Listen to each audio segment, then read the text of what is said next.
बच्चे आपका लाइन से जा रहे हैं, ठीक। किसी बच्चे को कोई प्रॉब्लम हुई, मान लो इसको कोई प्रॉब्लम हुई, इस बच्चे को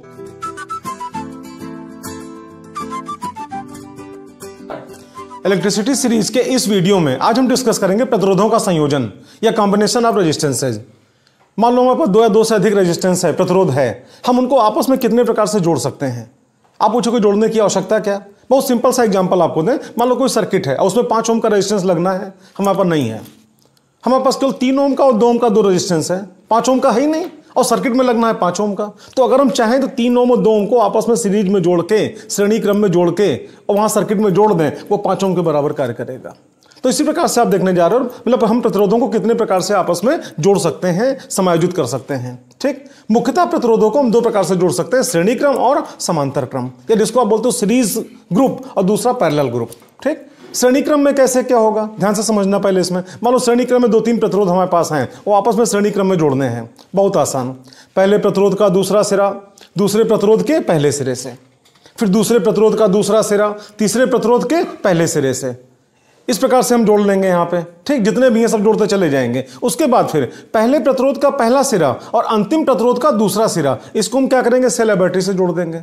इस प्रकार से ये पूरा सीरीज हमारा वहां पे क्या कहलाएगा, पूरा हमारा जो आपका प्रतिरोध जुड़ा हुआ किस क्रम में, श्रेणी क्रम में कहलाएगा।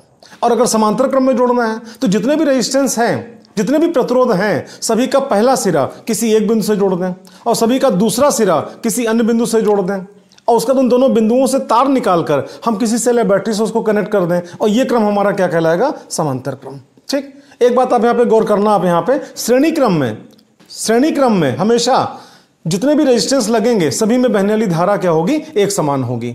और चूंकि प्रतिरोध अलग अलग है, और आप जानते हो V = क्या, IR होता है। I सब में बराबर होगा, लेकिन R का मान अलग अलग है, निश्चित रूप से V का मान क्या होगा, अलग अलग होगा। यानी अपने दिमाग में आप एक बात आप बिठा लो पहले कि श्रेणी क्रम में जितने भी रेजिस्टेंस लगेंगे, जितने भी प्रतिरोध लगेंगे, हर प्रतिरोध में प्रवाहित धारा तो एक समान होगी, परंतु प्रत्येक प्रतिरोध के सिरों पर विभवांतर अलग अलग होगा। उसी प्रकार समांतर क्रम में इसका ठीक उल्टा होगा। समांतर क्रम में जितने भी प्रतिरोध लगेंगे, हर प्रतिरोध के सिरों पर विभवांतर एक समान होगा, लेकिन प्रत्येक प्रतिरोध में बहने वाली धारा क्या होगी, अलग अलग होगी। इस बात को आप ध्यान में रखना, न्यूमेरिकल लगाओगे उसमें भी काम आएगा, या डेरिवेशन में आपको समझ में आएगा, काम आएगा यहाँ पे, ठीक। हम जैसे इसी बात को जरा डायग्राम के माध्यम से यहाँ दिखाएं। यहाँ पे डायग्राम पे आप यहाँ पे देख रहे हो, यहाँ पे, ठीक। हमारे पास 3 प्रतिरोध हैं, R1, R2, R3, और उनको हम श्रेणी क्रम में जोड़ रहे हैं, सीरीज ग्रुप में जोड़ रहे हैं। तो आपने यहाँ पे देखा R1, R2, R3, ठीक। तो R1 जो प्रतिरोध पहला वाला है, इसके दूसरे सिरे को, ये दूसरा सिरा यही तो हुआ, हमने R2 वाले प्रतिरोध के पहले सिरे से जोड़ दिया। उसके बाद R2 के दूसरे सिरे को R3 के पहले सिरे से जोड़ दिया। अगर और प्रतिरोध हमारे पास होता तो इस प्रकार जोड़ते चले जाते। उसके बाद पहले प्रतिरोध के पहले सिरे को और अंतिम प्रतिरोध के दूसरे सिरे को हमने बैटरी से जोड़ दिया। ये बैटरी हमारी मान लो V वोल्ट की है, ठीक है। और ये हमारा जो क्रम है या ग्रुप है, जो भी आपका यहाँ पे सीरीज ग्रुप कहलाएगा, श्रेणी क्रम कहलाएगा, ठीक। अब आते हैं हम समांतर क्रम में। यहाँ पे समांतर क्रम में आप यहाँ पे देख रहे हो, जैसे 3 प्रतिरोध है, R1, R2, R3। आप गौर करो यहाँ पे, पहला जो प्रतिरोध R1 है उसका भी पहला सिरा, दूसरा प्रतिरोध R2 है उसका भी पहला सिरा, तीसरा प्रतिरोध R3 है उसका भी पहला सिरा आपका यहाँ पे हमने किसी एक बिंदु से जोड़ दिया। इस बिंदु का नाम मान लो हम यहाँ पे स्मॉल a, ठीक। और तीनों प्रतिरोध के दूसरे सिरे को हमने किसी अन्य बिंदु से जोड़ दिया, इसका नाम मान लो आप स्मॉल b। अब उसके बाद यहाँ पे A और B से हमने तार निकाला, चालक तार, और किसी बैटरी से कनेक्ट कर दिया। मान लो बैटरी हमारी V वोल्ट की है, ठीक है। तो ये जो हमारा ग्रुप या क्रम कहला रहा है आपका यहाँ पे समांतर क्रम या पैरेलल ग्रुप कहलाएगा, ठीक। ये तो श्रेणी समांतर की पहचान हो गई। यहाँ पे हम एक एग्जाम्पल के माध्यम से आपको क्लियर करें, यहाँ पे थोड़ा सा भी और कॉन्सेप्ट क्लियर होगा। यहाँ पे मान लो कोई छोटा सा स्कूल है, कोई प्ले ग्रुप टाइप का छोटे छोटे बच्चों का स्कूल है मान लो, और 3-4 बच्चे हैं, उनको मान लो कहीं पिकनिक पे लेके जाना है, ठीक। अब आप जानते हो बच्चों को ऐसे तो भेज नहीं दिया जाएगा, बच्चों की सुरक्षा संरक्षा उसके लिए निश्चित रूप से स्कूल के जिम्मेदार लोग भी जाएंगे। मान लो केवल अपने समझने के लिए, मान लो स्कूल से 2 लोग गए, एक आपका प्रिंसिपल स्कूल का गया और स्कूल का मान लो जो प्यून है, चपरासी, वो गया, और 4 बच्चे गए वहां पे पिकनिक पे घूमने के लिए, ठीक। अब आप जरा डायग्राम में आप समझना है, यहाँ पे आप देखना है, आप यहाँ पे देख रहे हो 4 बच्चों को हमने दिखाया है। ये चारों बच्चे हैं आपके सामने यहाँ पे, ठीक। आप जानते हो बच्चे, स्कूल के बच्चे कहीं भी जाएंगे तो आप जानते हो निश्चित रूप से लाइन बना के चलेंगे। ये चारों बच्चे हैं, लाइन बना के अपना पंक्ति बना के चल रहे हैं, ठीक। अब इनके सुपरविजन के लिए स्कूल से 2 लोग गए ना, एक प्रिंसिपल साहब गए, एक चपरासी गया स्कूल का। ये जो हम यहाँ पे प्रिंसिपल साहब चपरासी का नाम ले रहे हैं, इसके पीछे भी कुछ रीजन है, अभी हम आगे क्लियर करते हैं आपको यहाँ पे, ठीक है। पहले आप कॉन्सेप्ट क्लियर करो यहाँ पे। तो कॉन्सेप्ट आपका यहाँ पे क्या, मतलब जैसे आप जानते हो बच्चों की निगरानी करनी है, तो निगरानी करने का 2 तरीका। एक तरीका तो ये भी है कि सारे बच्चे जा रहे हैं, ठीक है, और मान लो आप यहाँ पे प्रिंसिपल साहब पीछे पीछे और जो आपका स्कूल का प्यून है चपरासी, वो मान लो आपका आगे आगे, ठीक, बच्चों की निगरानी हो रही है। लेकिन आप अच्छा दो एक तरीका और भी है आपका, यहाँ पे पूरी पंक्ति बच्चों की जा रही, पूरी लाइन जा रही है, ठीक है, और मान लो आपके यहाँ पे एक तरफ प्रिंसिपल साहब चल रहे हैं और एक तरफ आपका स्कूल का जो प्यून है चपरासी वो जा रहा है, ठीक। अब आप यहाँ पे ध्यान से देखना, यहाँ पे किस डायग्राम में, मान लो इस डायग्राम का नाम ए दे दें, इस डायग्राम का नाम हम बी दे दें यहाँ पे, तो किस डायग्राम में बच्चों की निगरानी नहीं हो रही है? तो आप यही कहोगे कि दोनों डायग्राम में बच्चों की निगरानी हो रही है, इसमें भी हो रही है, इसमें भी हो रही है, लेकिन निगरानी के तरीके में अंतर है। वो अंतर क्या है? यहां पे आप देख रहे हो बच्चे आपका लाइन से जा रहे हैं, ठीक। किसी बच्चे को कोई प्रॉब्लम हुई, मान लो इसको कोई प्रॉब्लम हुई इस बच्चे को, ठीक, आप जानते हो जोर से बोल नहीं सकता, अनुशासनहीनता होगी, लाइन तोड़ नहीं सकता, अनुशासनहीनता होगी, तो इस बच्चे को कोई मैसेज अगर यहां तक पहुंचाना है तो ये बच्चा क्या करेगा? धीरे से इसको कहेगा, ये इसको कहेगा और यहां तक मैसेज पहुंच गया। या मान लो स्कूल के प्रिंसिपल साहब को कोई चीज बांटना, कोई सामान बांटना, बच्चों को बिस्किट बांटनी है, तो प्रिंसिपल साहब क्या करेंगे? इसको देंगे, ये इसको देगा, फिर ये इसको देगा, इसको देगा और यहां तक पहुंच गया यहाँ पे, ठीक, बच्चों की निगरानी हो गई। अच्छा, इस तरीके में आप यहाँ पे देख रहे हो, इस तरीके में बच्चों की पूरी लाइन जा रही है, एक तरफ प्रिंसिपल साहब, एक तरफ आपका स्कूल का प्यून चपरासी, ठीक है। किसी बच्चे को कोई भी प्रॉब्लम हुई तो यहाँ पे किसी दूसरे की मदद नहीं लेनी है। आप जानते हो इस बच्चे को कोई प्रॉब्लम हुई, ठीक, अपनी मुंडी घुमाएगा, प्रिंसिपल साहब से कह देगा, या चपरासी से कोई बात कहनी, मुंडी इधर घुमाएगा, चपरासी से कह देगा, अपने प्यून से कह देगा। ये काम कोई भी बच्चा कर सकता है। तो दोनों में रही बट डिफरेंस किस बात की, खाली आप यहां पे देखना, यहां पे प्रत्येक बच्चा अपने पड़ोसी बच्चे पे निर्भर करता है, तब मैसेज का आदान प्रदान होगा या सामान का आदान प्रदान होगा। और यहां पे आप देख रहे हो प्रत्येक बच्चा अपने पड़ोसी बच्चे पे निर्भर नहीं कर रहा है, बल्कि आप यूं कह सकते हो कि प्रत्येक बच्चा डायरेक्ट, आप यहां पे देख रहे हो, प्रत्येक बच्चा डायरेक्ट अपने प्रिंसिपल साहब के क्या संपर्क में है। प्रत्येक बच्चा आप जानते हो स्कूल के प्यून के क्या संपर्क में है यहां पे, ठीक। तो अब इस प्रकार से आप देख रहे हो निगरानी हो रही है। तो ऐसी कंडीशन में आपको बताएं, यहां पे ये जो ऊपर की सीरीज आप देख रहे हो, ये ऊपर जो क्रम आप देख रहे हो, तरीका देख रहे हो, ये आपका श्रेणी क्रम कहलाएगा, ठीक। पहला बच्चा दूसरे बच्चे से, दूसरा बच्चा तीसरे बच्चे से, तीसरा बच्चा चौथे बच्चे से, इस प्रकार जुड़ा हुआ है, ये श्रेणी क्रम कहलाएगा, ठीक। और नीचे आप यहां पे देख रहे हो प्रत्येक बच्चे आपस में इंटरकनेक्ट नहीं है, बल्कि प्रत्येक बच्चे डायरेक्ट अपने प्रिंसिपल के संपर्क में है, प्रत्येक बच्चा डायरेक्ट अपने स्कूल के प्यून के संपर्क में है। तो ये आपका यहाँ पे क्या कहलाएगा? समांतर क्रम कहलाएगा, यानी कि पैरेलल ग्रुप कहलाएगा, ठीक। अच्छा, अब रही बात यहाँ पे प्रिंसिपल साहब और चपरासी का यहाँ पे नाम क्यों लिया गया? आप प्रिंसिपल साहब को बैटरी का प्लस मान लो और चपरासी को या जो स्कूल का प्यून है उसको आप बैटरी का माइनस मान लो, ठीक। तो इस प्रकार से आप, और जितने भी बच्चे हैं बच्चों को रेजिस्टेंस मान लो, प्रतिरोध मान लो, तो सारे प्रतिरोध आपस में जुड़ गए। उसका पहले प्रतिरोध का पहला सिरा बैटरी के प्लस से और आखिरी प्रतिरोध का आखिरी सिरा आपका या दूसरा सिरा बैटरी के माइनस से जुड़ गया। ये कौन सा क्रम हुआ? श्रेणी क्रम हुआ। और उसी प्रकार से आप यहां पे देख रहे हो, आप यहां पे जितने भी आपके प्रतिरोध हैं, सारे प्रतिरोध का एक सिरा किससे? बैटरी के प्लस से, और सारे प्रतिरोध का दूसरा सिरा बैटरी के माइनस से। तो ये कौन सा क्रम हुआ? आपका समांतर क्रम हुआ। इस प्रकार से हमने श्रेणी क्रम और समांतर क्रम देखा। अब हम आते हैं ओरिजिनल डायग्राम पे।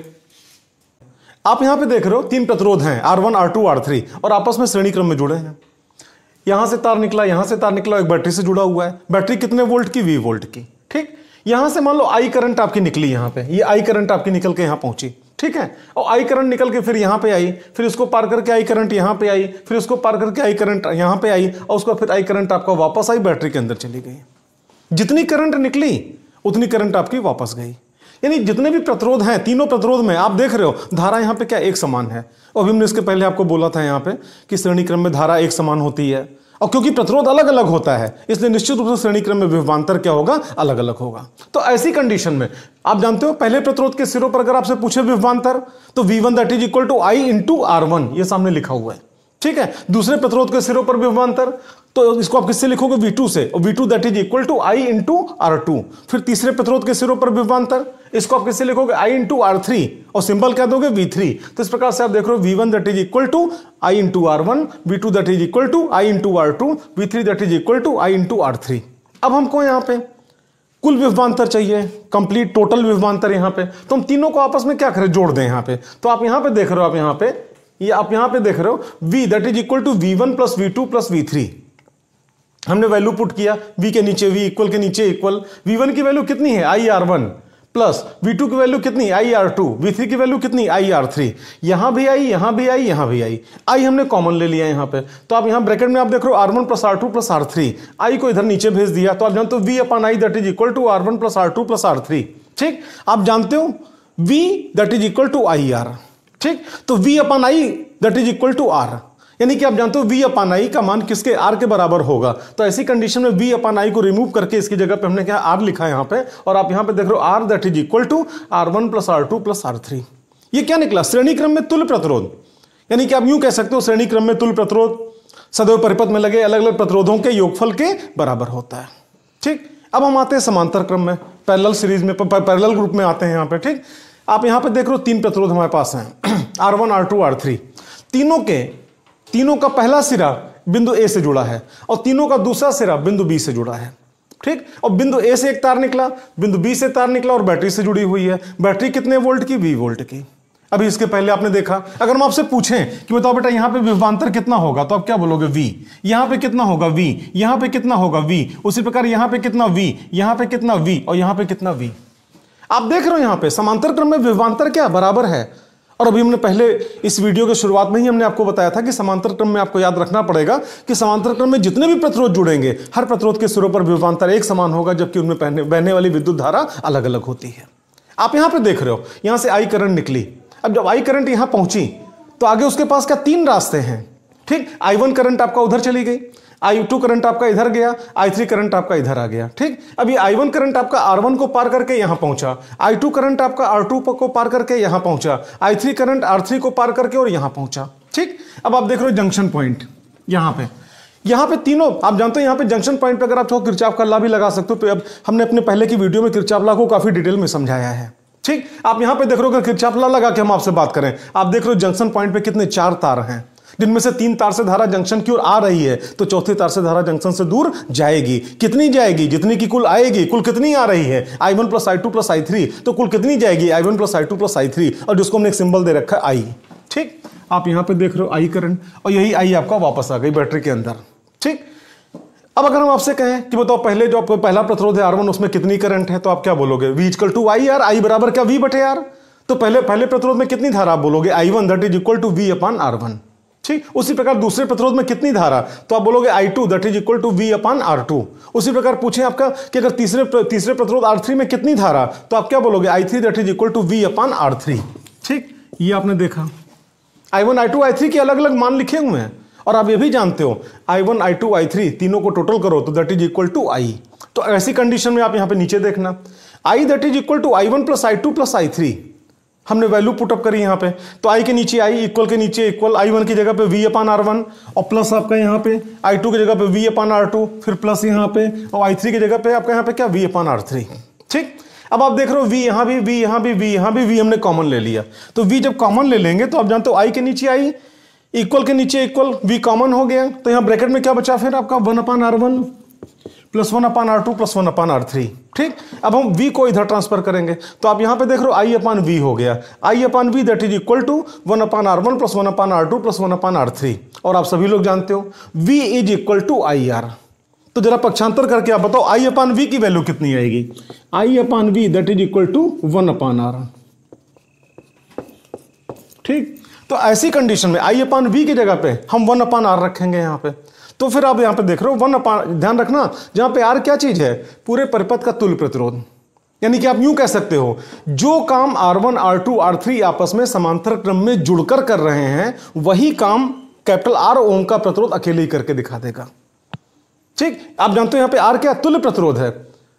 अगर आपसे कोई यहां पे तुल्य प्रतिरोध समझना हो तो आपको एक एग्जांपल छोटा सा दें। आपका यहां पे मान लो कोई काम हमारे पास है, ठीक है, और 3 लेबर हमारे पास आए, उन तीनों लेबरों ने कहा कि सर हमको काम करने को बताइए, हम काम करके दिखाएंगे आपको। हमने कहा ठीक है तुम लोग काम करो, और मान लो तीनों लेबर ने मिलके और 2 घंटे में सारा काम निपटा दिया। ठीक, फिर मान लो हमारे पास कुछ दिन बाद एक अकेला लेबर आया, उसने कहा सर हमको काम बताइए, हम अकेले ही कर देंगे। हमने कहा ठीक है करो, और उसने अकेले ही आपका उसी काम को 2 घंटे में करके निपटा दिया। तो आप यहां पे देख रहे हो जिस काम को जितने समय में 3 लोगों ने मिलकर किया, उसी काम को उतने ही समय में एक अकेले आदमी ने कर दिया। तो हम ये तो कह सकते हैं कि ये अकेला आदमी उन 3 आदमियों के तुल्य है। मतलब जो काम वो तीनों लोग जितने समय में कर रहे हैं, वही काम ये अकेला आदमी उतने ही समय में कर दे रहा है। तो वही बात आपके यहाँ पे तुल्य प्रतिरोध की है। यहाँ पे R क्या है, तुल्य प्रतिरोध है। ठीक, तो आप यहाँ पे देख रहे हो 1 upon R that is equal to 1 upon R1 plus 1 upon R2 plus 1 upon R3। यह समांतर क्रम में तुल्य प्रतिरोध निकालने का फार्मूला हो गया। और आप यहाँ पे ये भी कह सकते हो कि समांतर क्रम में तुल्य प्रतिरोध का व्युत्क्रम, तुल्य प्रतिरोध मतलब क्या, आर, और तुल्य प्रतिरोध के व्युत्क्रम का मतलब क्या, वो 1/r। तो समांतर क्रम में तुल्य प्रतिरोध का व्युत्क्रम परिपथ में लगे अलग अलग प्रतिरोधों के व्युत्क्रमों के योगफल के बराबर होता है। ठीक, इस प्रकार से हमने श्रेणी क्रम और समांतर क्रम देखा। अब इसी में थोड़ा सा एक कॉन्सेप्ट क्लियर करने के लिए छोटा सा एक हम यहाँ पे एग्जांपल लेते हैं। यहाँ पे मान लो आप यहाँ पे 2 ओम और 3 ओम के दो प्रतिरोध हमारे पास हैं। ठीक, अगर उनको श्रेणी क्रम में जोड़ें तो तुल्य क्या होगा, समांतर क्रम में जोड़ें तो तुल्य क्या होगा। आप यहां पे देख रहे हो 3 ओम और 2 ओम के दो प्रतिरोध हैं, दोनों को हमने श्रेणी क्रम में लिया। ठीक, तो दोनों का हमको तुल्य निकालना है। तो आप जानते हो श्रेणी क्रम में फार्मूला अभी तुरंत आपने डेरिवेशन किया है, R that is equal to R1 plus R2 plus R3। यहाँ पे दो ही प्रतिरोध हैं तो R that is equal to R1 plus R2। तो यहाँ पे 3 ओम, यहाँ पे क्या 2 ओम बराबर कितना 5 ओम। यानी कि आप यूं कह सकते हो यहाँ पे कि 3 ओम और 2 ओम के दो प्रतिरोध अगर श्रेणी क्रम में जुड़े हैं तो इनका तुल्य कितना होगा, 5 ओम। ठीक, एक बात यहाँ पे गौर करना है, यहाँ पे एग्जांपल हमने क्यों लिया। यहाँ पे आप देख रहे हो 3 ओम और 2 ओम, इन दोनों में बड़ा कौन है, 2 ओम।